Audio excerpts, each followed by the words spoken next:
vous voyez, de ce travail sur les relations du vivre ensemble, de la société. Les éléments qu'on parlait, je parlais de ce travail nécessaire, de respect. Ça va être, nos gamins, c'est les citoyens de demain. Des relations garçons-filles, etc. On a des compétences dans les quartiers, dans les politiques de la ville. Donnons des groupes de parole, donnons des exemples aussi. Pourquoi ça serait toujours des gamins ou des professionnels? Ça peut être aussi des exemples de la société civile, des adultes qui viennent parler aux gamins, qui faire des groupes de parole, des lieux d'échange. Et un second axe majeur, et moi j'ai eu la chance, parce qu'on a eu une démarche militante, enfin proactive sur l'Île-de-France, c'est solliciter, pardon de dire ça, mais les services de l'État, la PJJ, la justice, sans les politiques publiques, l'accès aux droits communs de nos jeunes. Oui, c'est pas facile. Notre job, c'est de les amener à être capables de s'inscrire progressivement dans les structures. Mais donnons-leur, c'est M. Castel qui disait ça, la garantie de l'insertion et la prévention agressive, c'est donner les attributs de la citoyenneté. Bien sûr. Donnons la garantie jeune, permettons d'ouvrir. On a la chance, nous, on a un préfet de région à Paris qui nous a soutenus. On essaie de le décliner dans les Outre-mer, mais il faudrait que ça soit une politique nationale. Cet accès aux gamins sous main de justice, aux formations. Oui, remettons-les à nouveau, ouvrons les CFA, réouvrons les CFA, que la PJ, on mette des. Voilà, il faut qu'on soit capable. Des ponts, en fait. Des ponts, des passerelles, et même des moyens humains pour permettre le temps d'une stabilité. Et je crois que si on a tous des efforts à faire, et sincèrement, la directe, je le dis, les administrations de l'État, l'ARS pour l'accès à la santé, aux soins, l'ADRID pour l'accès au logement, c'est pas facile, on le voit en Ile-de-France et tout, quand un gamin, on arrive à l'amener progressivement vers l'emploi. Si on arrive à faire ça et leur donner un statut, je le répète toujours, leur donner un statut social, une couverture sociale, mais aussi le petit pécule qui donne envie de faire partie de la société, je pense qu'on va pouvoir travailler du projet avec eux. Il ne reste qu'une minute d'émission, malheureusement, pour un sujet aussi intéressant. Est-ce qu'il est parfois trop tard pour éduquer un adolescent? Il n'est jamais trop tard? Ma conviction est qu'il n'est jamais trop tard. Qu'est-ce que vous en pensez? Est-ce que parfois vous vous êtes retrouvé face à des cas absolument impossibles à corriger, à rectifier? Rien n'est jamais impossible. Oui. Pour répondre à votre question, ça voudrait dire qu'après 18 ans, il ne se passe rien. Toute l'histoire, mais là il faudrait plus de temps, l'histoire du XXe siècle, ça a été d'introduire dans le droit pénal des majeurs nombre de dispositions qui avaient été adoptées pour le droit pénal des mineurs. En d'autres termes, la mise à l'épreuve pour les adultes, la contrainte pénale, sont des dispositifs qui sont directement issus, là encore, 1912-1945, ne pas se contenter de juger un dossier, mais accompagner une personne pour la transformer. Donc même si un gosse, au lendemain de ses 18 ans, est toujours inscrit dans la délinquance, au passage, 85%, on ne l'a pas dit, c'est le sénateur Le Cerf qui le disait en son rapport en 2011, page 82, qui disait que 85,6% des jeunes qui avaient été suivis comme mineurs par les PJJ et par le juge pour enfants n'étaient plus délinquants à leur majorité. Il en reste 14%, mais ça veut pas dire que la justice jette l'éponge pour ces 14%. Là, il faut qu'elle continue à dire, et c'est ce que nous prônons, mais on n'a pas le temps ici d'y réfléchir, il faut un statut des 18-25 ans qui accompagne les jeunes qui sont en situation... Ce passage, justement, entre l'adolescence... Puisqu'on termine l'émission, on a un deuxième enjeu qui est le suivant, c'est pas se contenter de se battre contre la réitération de la délinquance, faire en sorte... Ce que vous appelez la récidive ?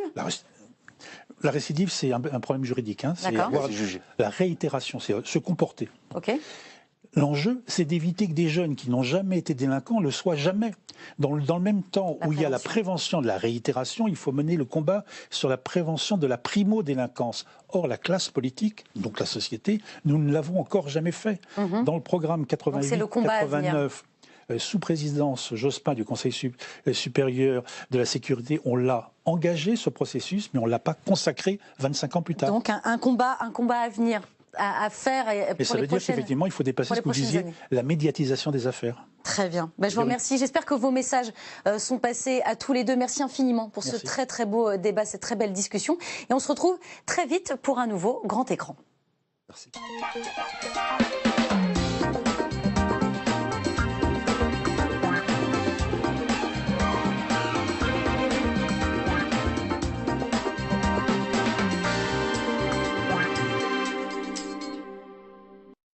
Flash Talk, c'est l'émission où vous faites le débat. C'est vous qui l'a réalisé également, c'est un truc de dingue quand même. Qu'est-ce qu'il y a envie de filmer? Quand vous achetez, vous vous sentez exister?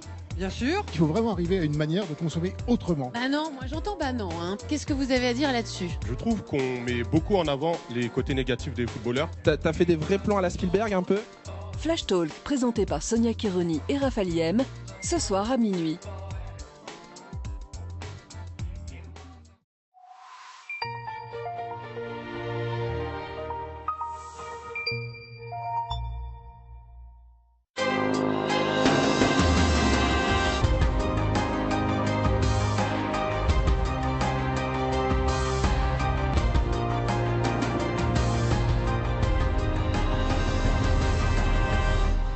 Bonsoir à tous. La science fait des progrès stupéfiants en la matière, mais où fixer la limite désormais concernant la procréation médicalement assistée? On va en débattre ce soir dans Droit de Suite.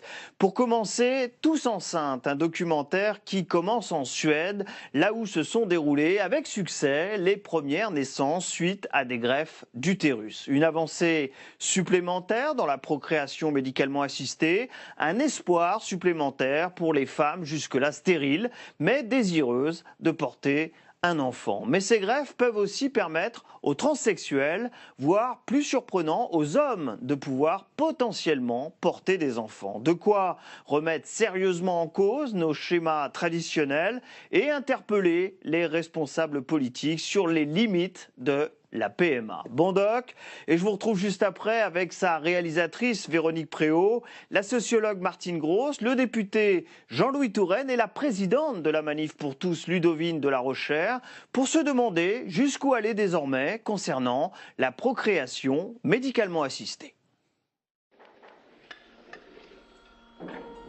Cette image est historique. The girl, as was expected, is in pretty good condition. Birth. Baby cried at 20 seconds. C'est la fin des années 70. Louise Brown, le premier bébé éprouvette du monde, naît après une fécondation in vitro. L'homme a réussi à sortir la reproduction du ventre de la femme. Et Bob Edwards signe le premier acte de cette aventure.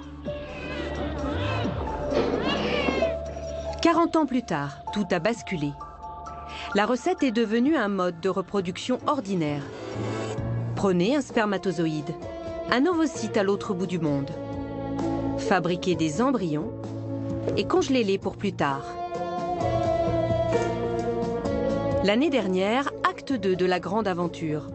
Vincent est le premier bébé, né après une greffe d'utérus. L'utérus d'une femme, transplanté dans le ventre d'une autre femme. Un tour de passe-passe signé Mats Brandström. Toujours plus loin, toujours plus fort. Et dans 40 ans, l'homme ne se reproduira plus jamais comme avant.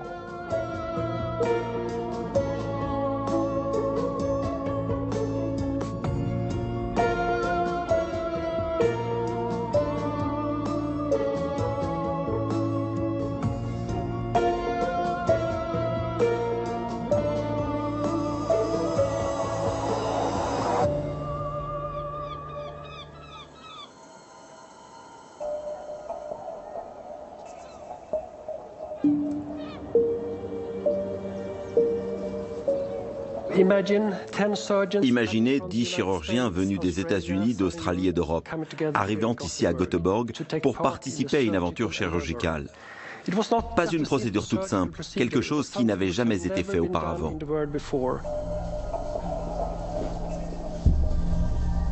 Ce samedi de septembre, nous avons commencé l'opération à 6 h du matin. Nous avons opéré une mère qui allait donner un organe très important à sa fille.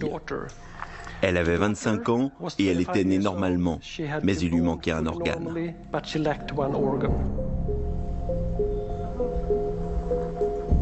Ce jour-là, l'utérus entre dans le cercle des organes transplantés avec le cœur, le rein, le foie. Mats Brandström et son équipe réalisent un premier exploit. Le prélèvement de l'utérus, là où aucun chirurgien n'est allé auparavant. Cette transplantation est compliquée parce que l'utérus est positionné vers le bas, tout au fond du bassin. C'est comme un entonnoir en fait. Il faut travailler tout au fond. C'est vraiment une chirurgie difficile d'accès. Alors il faut isoler l'utérus très très doucement en utilisant des lunettes grossissantes pour bien voir les vaisseaux sanguins. Un saignement pourrait tout gâcher.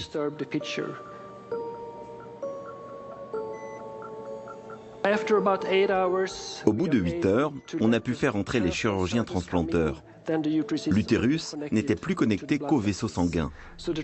Les chirurgiens les ont coupés et ils ont retiré l'utérus. Niklas Warström fait partie de l'équipe de chirurgiens ce jour-là. Il est spécialiste des prélèvements sur donneurs vivants dans la région de l'abdomen.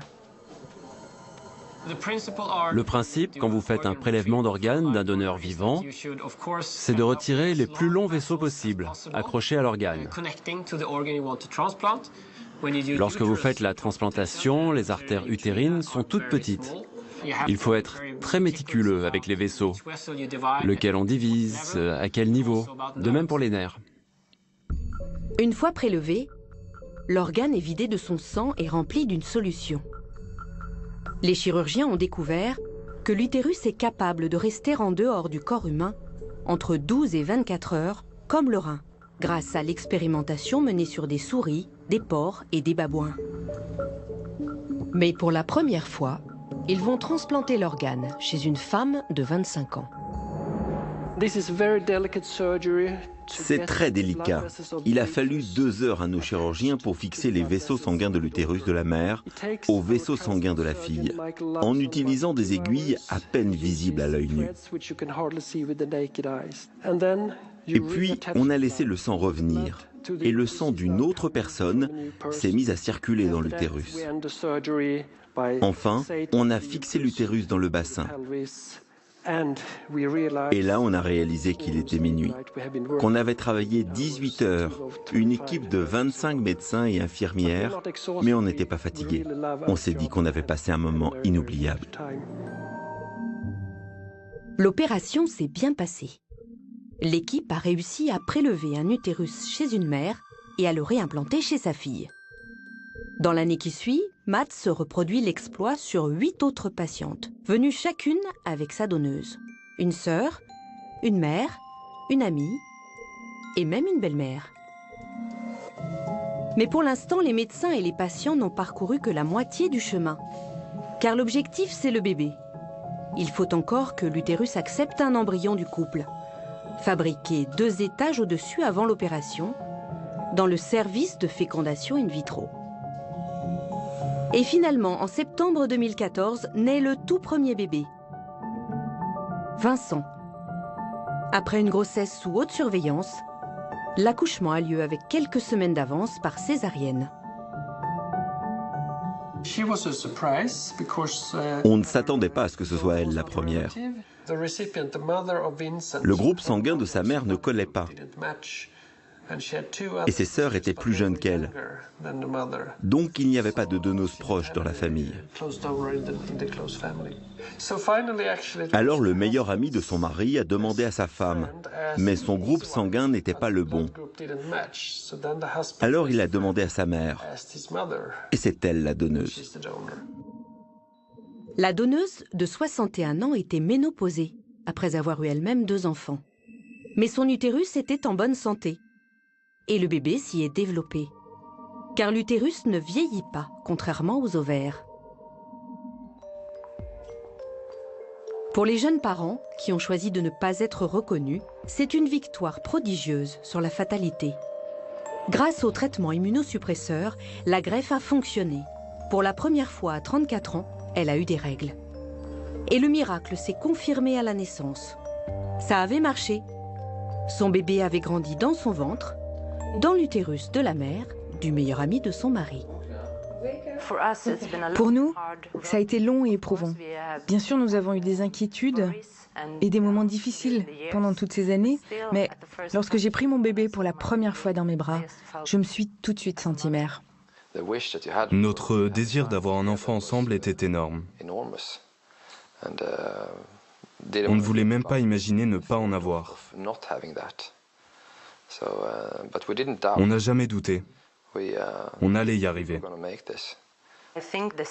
Je suis certaine que la science va progresser, que ce traitement va devenir de plus en plus efficace et que le chemin sera plus facile à suivre pour les autres femmes.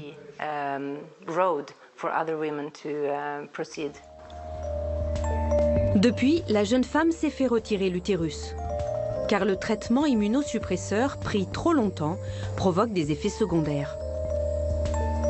Avec Vincent, c'est l'ultime frontière de la procréation médicalement assistée qui tombe. Un utérus de rechange, une greffe éphémère, une rustine le temps d'une grossesse. Et le miracle s'est reproduit. Sur les 9 patientes opérées, il a fallu enlever l'utérus greffé à 2 d'entre elles, pour cause de complications, thrombose pour l'une, infection pour l'autre. Les 7 autres ont commencé à avoir leurs règles au bout de 2-3 mois, puis régulièrement. Un an après la greffe, il y a eu les premières tentatives de grossesse et les premiers transferts d'embryons. Aujourd'hui, le bilan, c'est 3 bébés nés, un 4e arrive.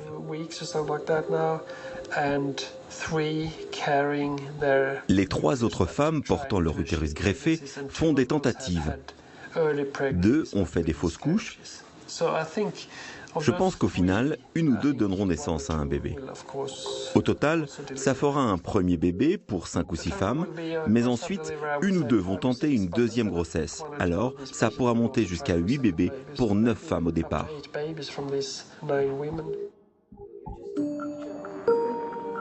Le bilan prévisionnel du protocole suédois est exceptionnel. Déjà, de nombreuses équipes internationales lui emboîtent le pas. Je pense que d'ici à 5 ans, ça se fera dans une 20aine de pays en Europe. Dans l'avenir, on pourra cultiver des organes en laboratoire. Et je pense que l'utérus sera un bon organe, facile à cultiver. Beaucoup moins compliqué qu'un foie ou qu'un rein.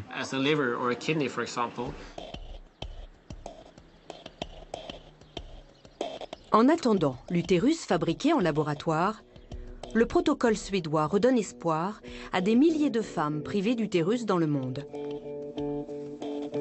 Entre elles s'appellent les Rokitansky, du nom du syndrome MRKH, qui les a fait naître sans utérus et qui touche une femme sur 5000 dans le monde. Patiente de 16 ans non réglée, présentant épisode douloureux. Mélanie Antini est l'une d'elles. Elle est adolescente lorsqu'elle apprend la terrible nouvelle de la bouche d'un gynécologue. Ma chère amie, vous n'aurez jamais d'enfant. Voilà, on vous invite à voir des psys, pas de soucis, on sera là pour vous entendre, mais vraiment, vous n'aurez jamais d'enfant. Moi, je pense qu'il faut adopter. Ouais, d'accord. Moi, j'ai 16 ans, là, aujourd'hui, je fais quoi? Et puis, avec le geste, hein, voilà. Ferme le dossier aussi. Donc là, j'ai beaucoup pleuré. C'était galère.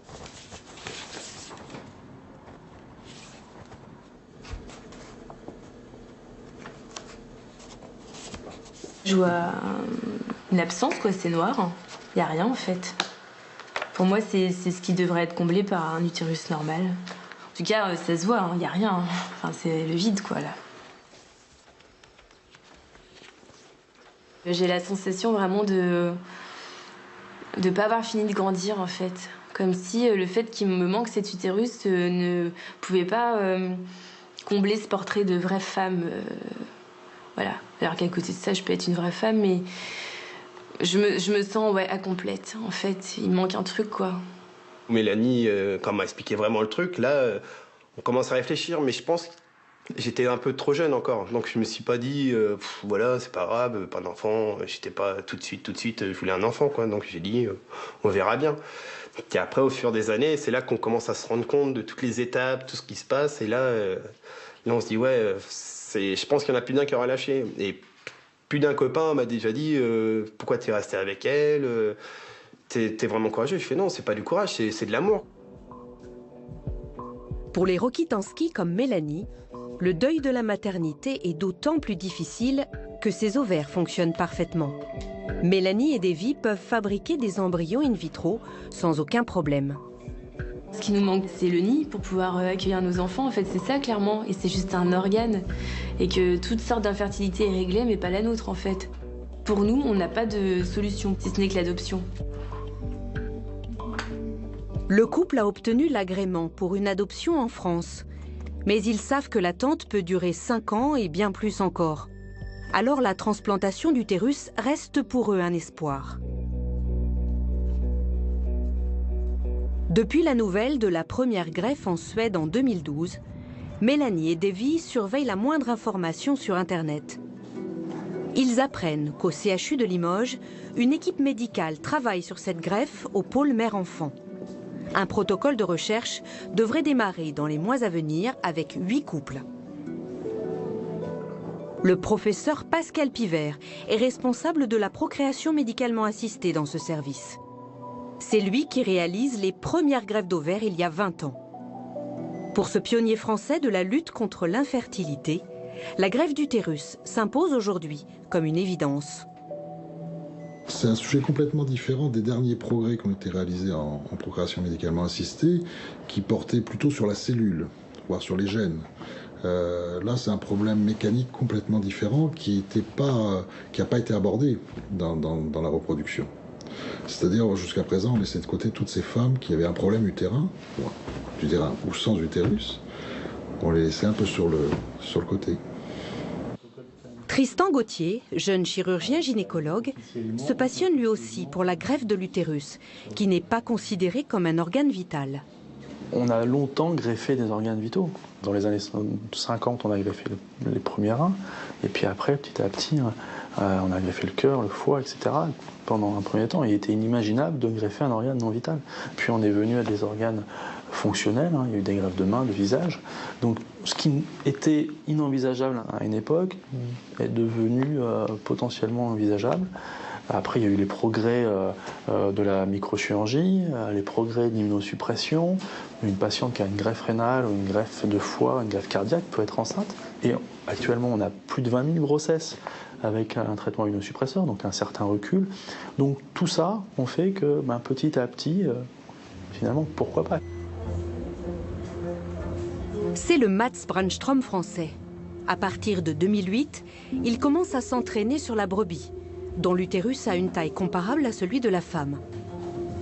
Il rassemble les données internationales. Une femme a été greffée en Turquie en 2011. Elle est même tombée enceinte, mais la grossesse s'est arrêtée. Déjà, en Arabie Saoudite, en 2000, un utérus greffé avait dû être retiré au bout de 3 mois.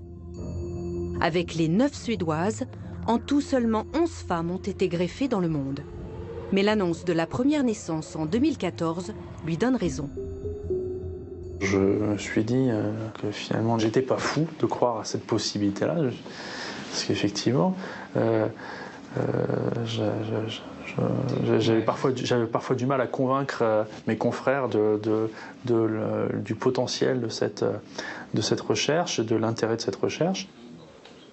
Le duo Pivert-Gauthier obtient quelques mois plus tard le feu vert de l'Agence de biomédecine, mais reste en attente des dernières validations. Ils reçoivent déjà les couples candidats pour la greffe, comme Mélanie et Davy.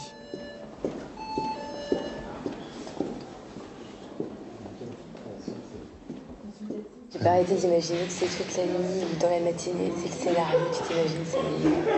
T'as une date précise en fin d'année, tac. Ouais, ça serait pas mal quand même. Ça serait génial, ça serait le rêve. On verra. Mais c'est vrai que ça fait peur quand même. On peut dire le contraire. Tu as peur un petit peu? Non. Un tout petit peu comme ça.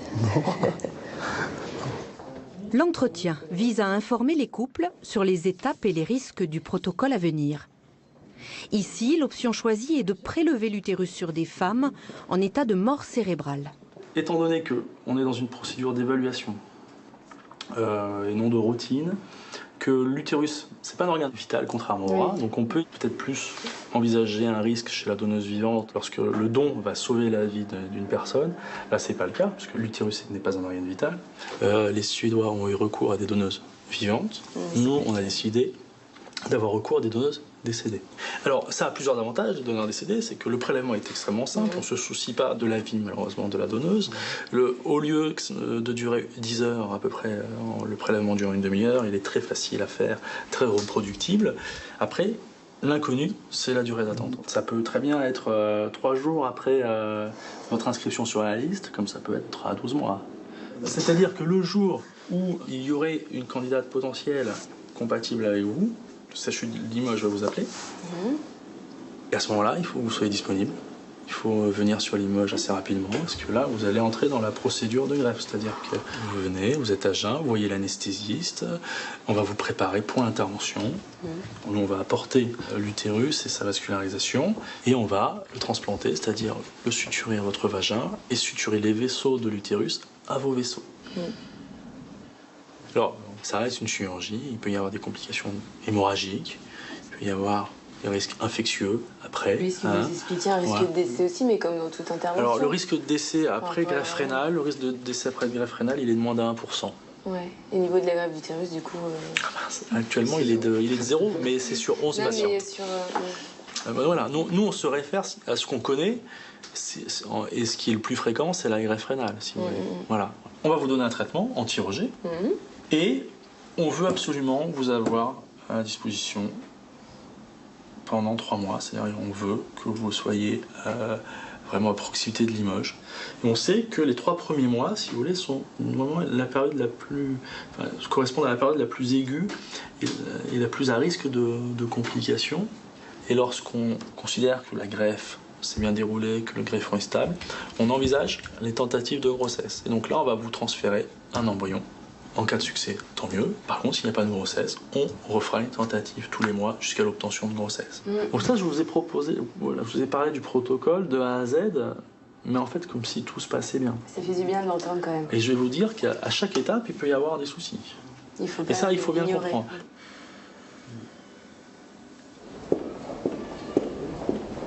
Je sais qu'il faut patienter, il faut montrer qu'on peut être patient. Je sais pas si on l'a montré qu'on était patient. Là, c'est qu'on est dans l'attente, en fin de compte, on sait pas... Puis on sort du rendez-vous, mais on sait pas si on est pris, si ça va être long, on sait que ça va être long. Là, en fait, on est encore dans le a priori, peut-être que, mais quand même, on est conscient quand même. Oui. Oui. On aurait plutôt tendance à croire qu'elles vont partir en courant quand on va leur proposer cette étude, et on s'aperçoit que non. Elles ont une envie terrible d'être comme toutes les autres femmes. C'est-à-dire qu'elles veulent porter, elles veulent avoir une vie de femme, une vie de maman, elles veulent porter leur enfant comme les autres, et c'est ce qui les motive.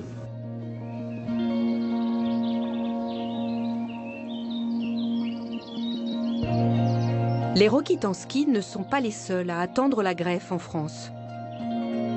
Il y a aussi les femmes qui ont perdu leur utérus suite à un cancer ou à un accident. Amélie est enceinte de 6 mois quand elle subit une fissure de la poche des os qui tourne mal. Après 3 mois de coma, elle se réveille. Elle a perdu sa fille et son utérus a dû lui être retiré pour la sauver.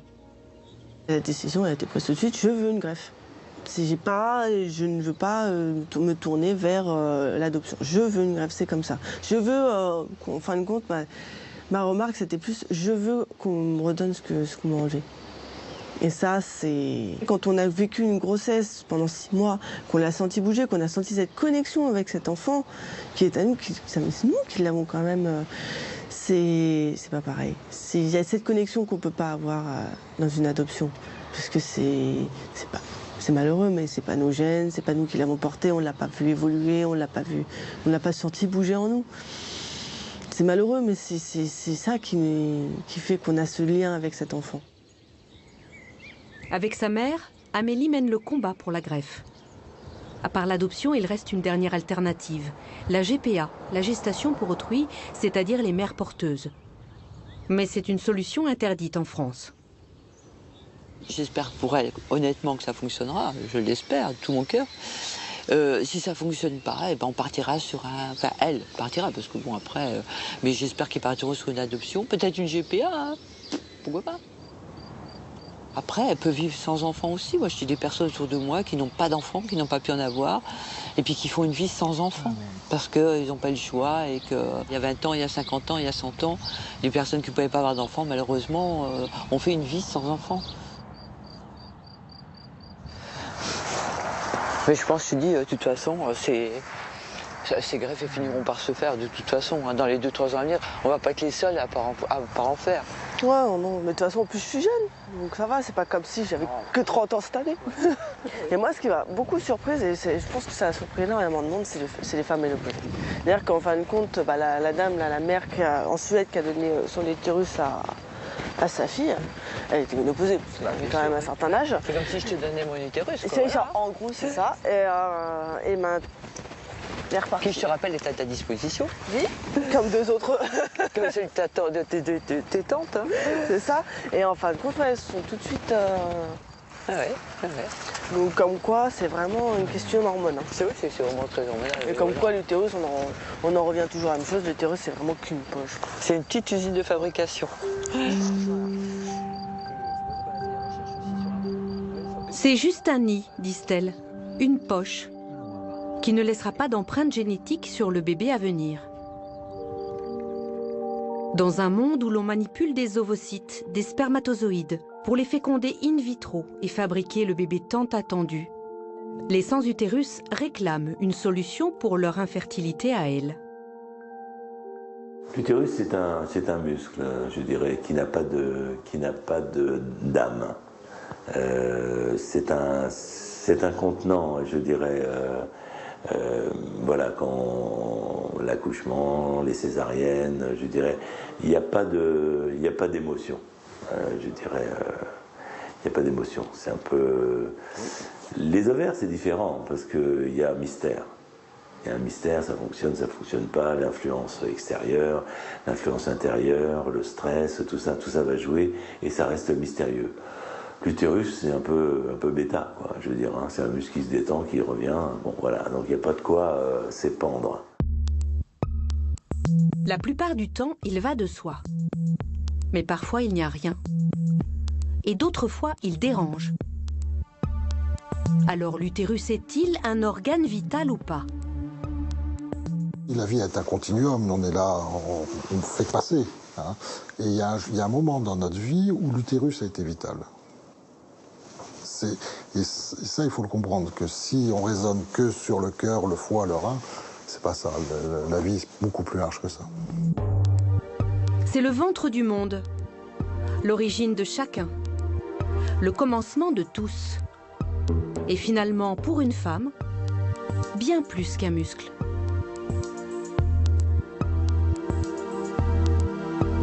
Je crois qu'on est une femme sans utérus, puisque l'utérus, ça sert à porter les enfants.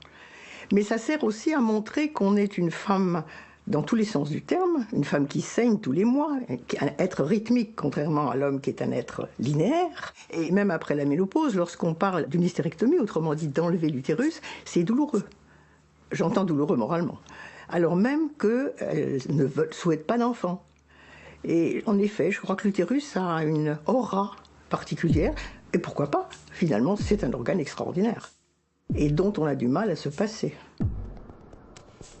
Privé d'utérus, une vision de cauchemar.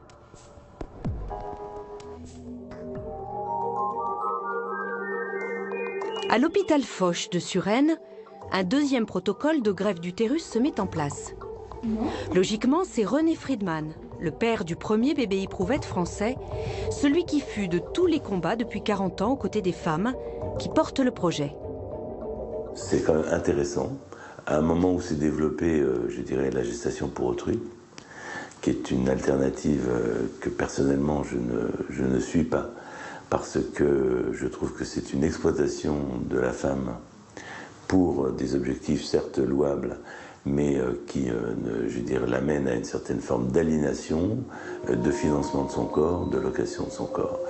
Donc c'est vrai que cette explosion de la gestation pour autrui trouve une réponse, en tous les cas théorique, dans la greffe d'utérus, que je trouve plus dans le cadre d'une réponse médicale. À Foch, c'est le professeur Jean-Marc Ayoubi qui dirigera le protocole. Il a déjà reçu ses premières candidates. Une patiente sur 2 qui vient consulter pour demander une greffe utérine vient accompagnée de sa maman en disant « mais j'ai ma mère qui est prête à me donner son utérus ».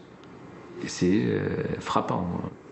Elle réclame la solution suédoise, où la donneuse est une mère, une amie, une sœur, une belle-mère. L'option a été retenue à Foch, mais elle fera l'objet d'un contrôle psychologique. Dans quelle mesure la mère est en capacité d'oser exprimer un refus, même si elle le pense, ou la sœur aînée, par exemple, pourrait-il y avoir des pressions familiales? Comment tu donnes pas à ta fille, mais comment elle pourrait être mère grâce à toi et toi tu ne le fais pas? Double mauvaise mère, elle met au monde une fille sans utérus et en plus elle ne donnerait pas son utérus. Donc je pense que on rentre dans des complications relationnelles extrêmement importantes entre mère et fille. De quel œil va voir la grand-mère, maternelle ou paternelle, cet enfant né grâce à son utérus? Quelle attente va-t-elle avoir à l'égard de cet enfant qui sera né non seulement grâce à sa fille ou sa belle-fille, mais grâce à elle? Dans quelle mesure elle ne voudra pas un peu s'accaparer de cette maternité pour elle-même? C'est compliqué, il faut que dans la tête des enfants ce soit clair. Au final, le futur protocole de Foch envisage 3 sources d'utérus. Les donneuses décédées, comme à Limoges, les donneuses vivantes de l'entourage de la receveuse, comme en Suède, et une 3e catégorie, inattendue et inédite. La population transsexuelle est une population qui est prise en charge à l'hôpital Foch depuis plus de 20 ans, que ce soit des hommes qui souhaitent devenir femmes ou des femmes qui souhaitent devenir hommes. Ces femmes qui souhaitent devenir hommes ont un regard assez dur et critique sur leur féminité et sur les organes sexuels en particulier, que ce soit l'utérus, les ovaires ou les trompes, puisque l'utérus est à leurs yeux responsable de leurs règles et donc de leur assignation du côté du féminin. Au demeurant, nous avons cherché à savoir si ces femmes qui veulent devenir hommes seraient susceptibles de bien vouloir donner leur utérus après l'hystérectomie, puisqu'elle fait partie du processus de changement de sexe en France. Et on a eu la très bonne surprise de se rendre compte, nous l'avons mesuré, 86% de ces female to male seraient d'accord pour donner leur utérus à une femme qui est née sans utérus. Dans quelques mois, le protocole de greffe d'utérus pourrait démarrer à Suresnes. Le choix des donneuses dépendra des situations des patientes sélectionnées. Le pari de Foch, le don d'utérus de femmes engagées dans un processus de changement de sexe, pourrait séduire la communauté transsexuelle. Elle est à l'avant-garde en matière de procréation médicalement assistée, car ces méthodes offrent des solutions techniques à des configurations familiales particulières. La plus connue de ces histoires concerne cet homme américain, Thomas Betty. Hello. C'est le premier homme enceint du monde. Baby. Baby, I love you. Hello. Oh, that feels so weird. En réalité, Thomas est né Tracy. C'était une petite fille qui participa même à l'âge de 14 ans à des concours de Miss. À 24 ans, elle tombe amoureuse de Nancy, qui l'accompagne dans sa démarche de changement de sexe. Ablation des seins et prise de testostérone. Tracy devient officiellement Thomas sur ses papiers d'identité. Au moment où le couple décide de faire des enfants, Nancy, devenue stérile après une hystérectomie, ne peut pas porter le bébé. Il commande du sperme sur Internet et décide de pratiquer une insémination. Okay, this is half a person. C'est Thomas qui portera le bébé, car il a gardé de son passé féminin ses ovaires et son utérus. Après avoir stoppé la prise d'hormones mâles, il tombe enceint. I used my female reproductive organs to become a father. Voici venu le moment de l'accouchement. Thomas choisit de donner naissance par voie naturelle, sans péridurale. Plusieurs dizaines de femmes devenues hommes ont vécu cette aventure dans le monde.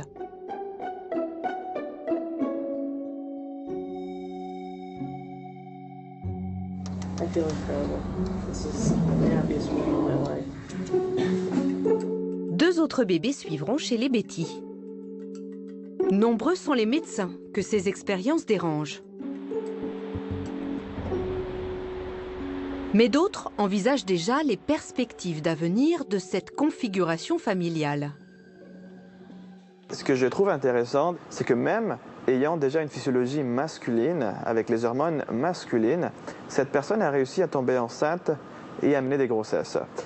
Ce qui démontre effectivement que la grossesse est un état hormonal autosuffisant. C'est-à-dire que les placentas vont produire les hormones des grossesses qui sont nécessaires pour poursuivre la grossesse. Et clairement, ça peut se faire dans un environnement qui est à la base masculin. D'où l'idée, en fin de compte, de la possibilité de faire ceci chez l'homme. La possibilité d'une greffe d'utérus chez l'homme est-elle basée sur une demande réelle? Je reçois surtout des emails de personnes transsexuelles. Des hommes qui sont devenus femmes après une chirurgie qui leur a permis d'avoir un aspect de femme, un comportement de femme, grâce aux hormones. Et bien sûr, beaucoup sont mariés avec des hommes et certaines voudraient bien porter un bébé. Il y a aussi des homosexuels qui m'ont contacté. Il y a donc une demande. Mais où et comment attacher dans le ventre d'un homme un organe quand rien n'est prévu pour? L'utérus, c'est un organe comme un autre qui a besoin d'un afflux sanguin et d'oxygène pour fonctionner. Donc il faut juste trouver des vaisseaux. Les hommes aussi ont des vaisseaux dans la région pelvienne et des ligaments pour fixer l'utérus. Reste le problème du vagin. Techniquement, ça ne devrait pas poser de problème chez un transsexuel parce que vous avez un vagin. Mais chez un homosexuel mâle, où faire déboucher le col de l'utérus? L'utérus est un organe qui sécrète et ces sécrétions ne peuvent pas être éliminées dans l'abdomen. Donc il faudrait effectivement avoir l'équivalent d'un vagin chez un homme. S'il n'y a pas de vagin, vous devez fabriquer une fistule, un orifice dans la paroi abdominale par exemple. Le vagin n'est pas obligatoire, mais il faut un moyen d'évacuation, quel qu'il soit. Il y a toujours des solutions. Alors, la grossesse pour les hommes deviendra-t-elle demain un mode de reproduction ordinaire? L'idée que j'entends ici en Suède, où nous avons une société qui se veut très égalitaire entre l'homme et la femme, ce sont des femmes qui disent « Je porterai le premier bébé pendant que mon mari travaillera et s'occupera de sa carrière. Et lorsque j'accoucherai, je lui dirai « Voilà l'utérus, c'est à ton tour pour le deuxième. Comme ça je pourrai travailler et nous serons égaux. » C'est peut-être l'avenir, pourquoi pas, dans de nombreuses années. Même si c'est pour après-demain.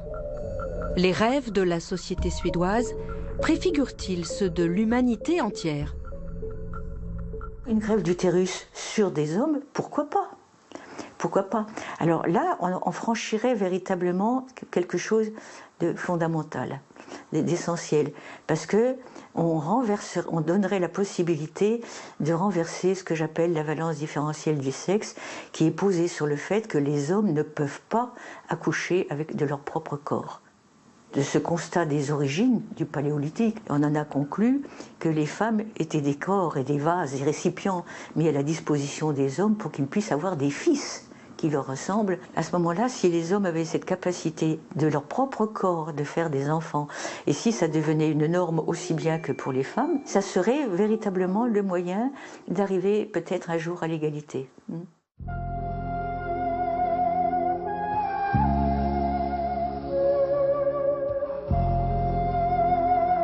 Rêvons un peu.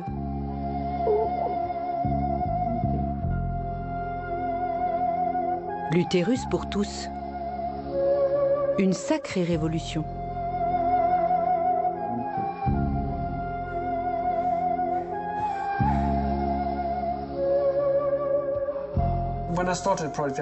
Quand j'ai démarré ce projet, je n'ai jamais imaginé ça, bien sûr. Mais de toute façon, c'est toujours comme ça la technologie. On l'invente dans un but et elle est éventuellement employée pour autre chose qu'on n'aurait jamais pu imaginer au départ. Oui, c'est comme ça. La greffe d'utérus est bien un nouvel épisode d'une histoire qui se répète. Comme la fécondation in vitro il y a 35 ans. À chaque étape, c'est le même scénario. La technique propose, la société dispose.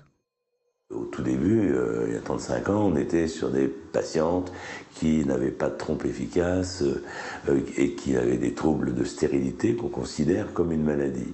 Et on fait bien de le considérer comme ça. Et puis peu à peu, on est venu, je dirais qu'une femme de 45 ans n'ait pas d'enfant, c'est pas une maladie, c'est l'évolution naturelle des choses. Et on est venu à essayer de répondre à cela, par le don d'ovocytes en particulier. On voit bien que l'éclairage du sociétal prend de plus en plus d'importance.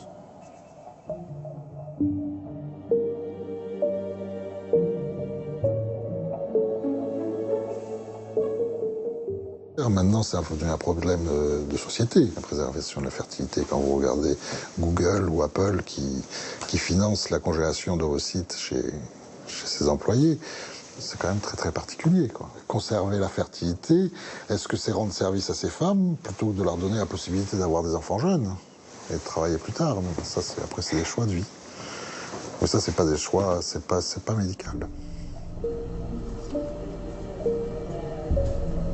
Pourtant, ce sont bien aux médecins que s'adressent les patients.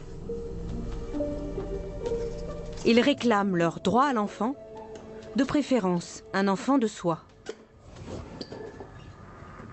À la fois, ce qui me comble et me gêne, c'est qu'on recule totalement toutes les limites. Tout est possible, et non seulement tout est possible, mais on nous demande à nous, médecins, de tout faire. Au fond, on ne nous demande pas de réfléchir. Le couple qui vient sait qu'il y a des méthodes, eh ben pourquoi est-ce qu'on ne les appliquerait pas? Et en effet, quelle justification avons-nous pour dire ceux-là ont droit à un enfant et ceux-là n'y ont pas droit? Qu'est-ce que c'est qu'un enfant de soi? Un enfant, tout ce que l'on fait pour que ce soit ses propres gènes, et en plus qu'on ait, ou que la femme ait l'expérience de la maternité. C'est tout à fait louable et tout à fait naturel de réagir comme ça. Maintenant, jusqu'où va-t-on pour faire des limites? Les limites d'hier sont devenues les pratiques d'aujourd'hui. Car les scientifiques eux-mêmes sont les premiers à repousser les frontières du possible. L'aventure de la procréation médicalement assistée continue. Les scientifiques d'aujourd'hui préparent déjà les pratiques de demain. En 2001 eut lieu une expérience exceptionnelle qui marque une nouvelle étape. Comme toujours, ça commence par une bonne idée. Pour améliorer les performances de la fécondation in vitro, le docteur Helen Liu cultive des cellules de l'intérieur de l'utérus qu'elle dispose sur une paroi de forme ovoïde, comme l'utérus humain. Puis elle ajoute des embryons humains et ils se développent jusqu'à 10 jours. La loi américaine interdisant la croissance des embryons humains au-delà de cette durée, le docteur Liu a continué ses recherches sur la souris.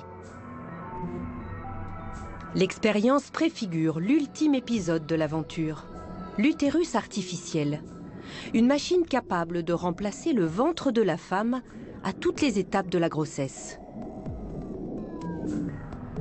Il ressemblerait un peu à cet appareil, utilisé dans les labos de FIV. Il permet de garder les embryons à 37 degrés, tout en observant leur croissance, jusqu'au transfert le 5e jour dans le ventre de la femme. Si les recherches du docteur Liu se confirment, on pourra rallonger la durée du séjour des embryons dans cette machine. Au bout de quelques semaines, le fœtus pourrait être installé dans une sorte de couveuse comme celle-ci. Car de l'autre côté de la chaîne de la grossesse, les médecins repoussent eux aussi les limites. Les performances de la lutte contre la grande prématurité raccourcissent le temps du ventre. La grossesse, c'est 39 semaines, mais un bébé né à 22 semaines a de grandes chances de survie.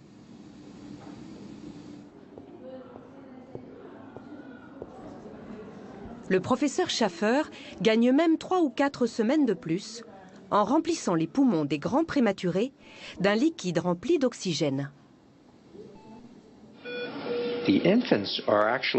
Dans l'utérus, les fœtus grandissent dans un milieu liquide et leurs poumons sont donc remplis de liquide. Malheureusement, les prématurés sont obligés de passer à la respiration gazeuse trop tôt. Donc mon idée a été d'introduire un liquide synthétique dans leurs poumons immatures, de manière à ce qu'ils ne se rétractent pas. Une fois que les poumons sont développés, on arrête de mettre du liquide à l'intérieur, il s'évapore et le nourrisson commence à respirer de l'air comme n'importe quel enfant. Cette technique de la dernière chance a été utilisée de manière exceptionnelle à Philadelphie et à Seattle pour sauver des bébés très prématurés. Mais une équipe japonaise est allée plus loin. Elle l'a utilisé pour fabriquer ce qui est à ce jour la toute première tentative d'utérus artificiel au monde. C'était il y a 15 ans. Ce fœtus de chèvre prématuré a été plongé dans une solution de liquide amniotique artificiel et branché à une machine qui purifie son sang, un peu comme une dialyse, et qui le nourrit. L'expérience a été réalisée sur plusieurs animaux. Finalement, une chèvre a survécu plus de 20 jours dans la machine, mais elle est morte peu après. We should use this system on behalf of mother who cannot keep the fetus in her uterus. It's now the experimental stage. I have never applied this system for the human beings. Pour l'instant, c'est un utérus tardif pour recueillir des bébés nés trop tôt. Mais quand sera comblé l'écart entre le début in vitro de la gestation et la fin de la grossesse en couveuse, quand les deux extrémités de la chaîne, les deux parties du tunnel se rencontreront, plus besoin de ventre. On se rendra compte que l'utérus artificiel a été inventé. Toutes ces techniques-là, pour qu'elles soient adoptées et utilisées presque en routine, comme c'est le cas maintenant de beaucoup de ces techniques de PMA, il faut non seulement qu'on soit à peu près certain qu'elles n'augmentent pas des dangers de toutes sortes, des dangers surtout sanitaires, si vous voulez, du point de vue de la santé éventuellement du futur bébé, mais encore faut-il qu'il y ait des motivations pour le faire.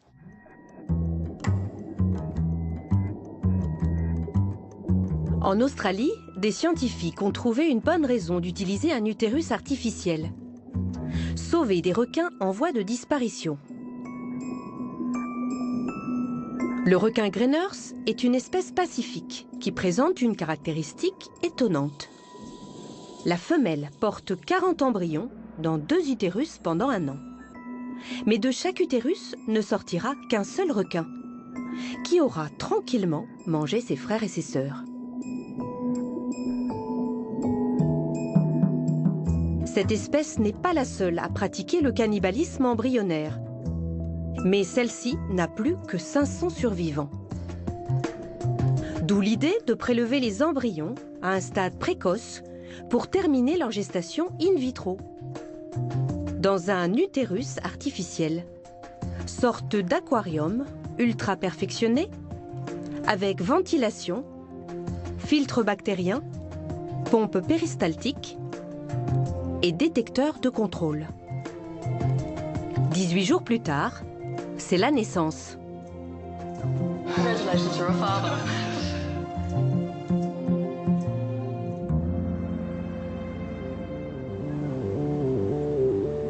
Y a-t-il une bonne raison pour l'homme de recourir à l'ectogenèse, la gestation 100% hors du corps?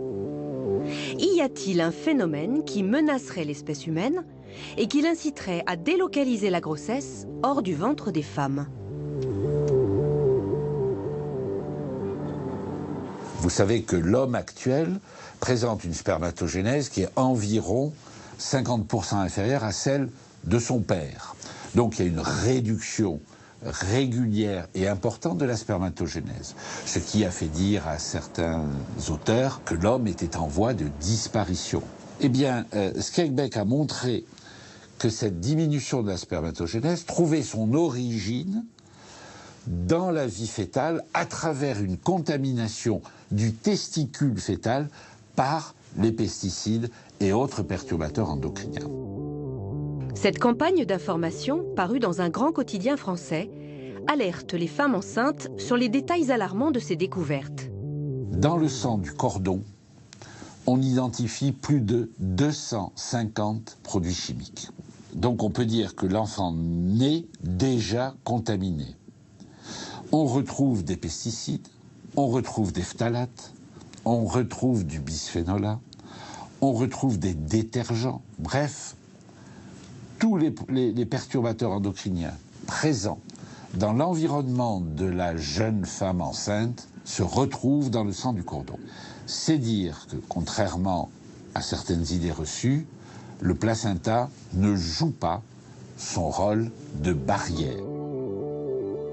Et si le ventre n'est plus l'endroit idéal de la gestation, la société choisira-t-elle de mettre à l'abri ses rejetons dans un bel utérus artificiel, labellisé bio, garanti sans perturbateurs endocriniens, à l'abri des dangers du monde extérieur?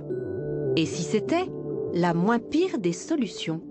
S'il existait un utérus artificiel sûr, c'est-à-dire sur lequel on peut compter sans danger, eh bien, à mon avis, ce serait mieux du point de vue des relations interhumaines d'utiliser un utérus artificiel plutôt qu'une autre femme. Les mères porteuses seraient alors un mauvais souvenir d'une époque barbare où l'on n'avait pas encore percé tous les secrets de la gestation. L'aventure de la procréation médicalement assistée serait terminée. Plus besoin du ventre de personne. La bataille contre la stérilité serait enfin gagnée.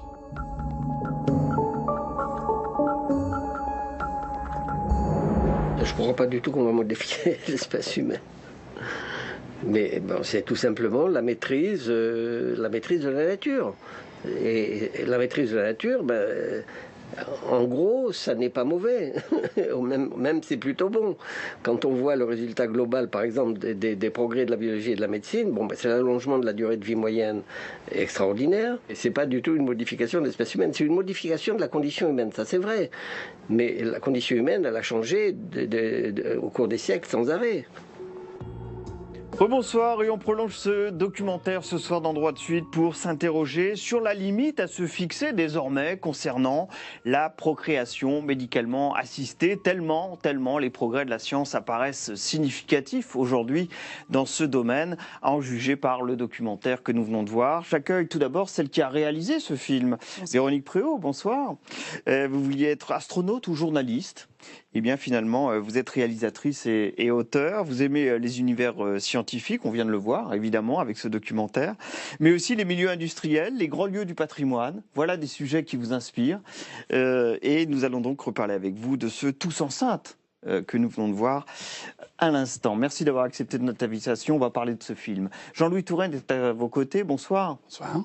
Vous êtes député de La République En Marche du Rhône, vous êtes aussi un très réputé professeur de médecine, pour ceux qui ne vous connaîtraient pas, et vous êtes particulièrement attentif au sujet bioéthique qui sera celui qui nous concerne ce soir. Merci à vous aussi d'avoir accepté cette invitation. Ludovine de La Rochère est également avec nous, bonsoir. Bonsoir.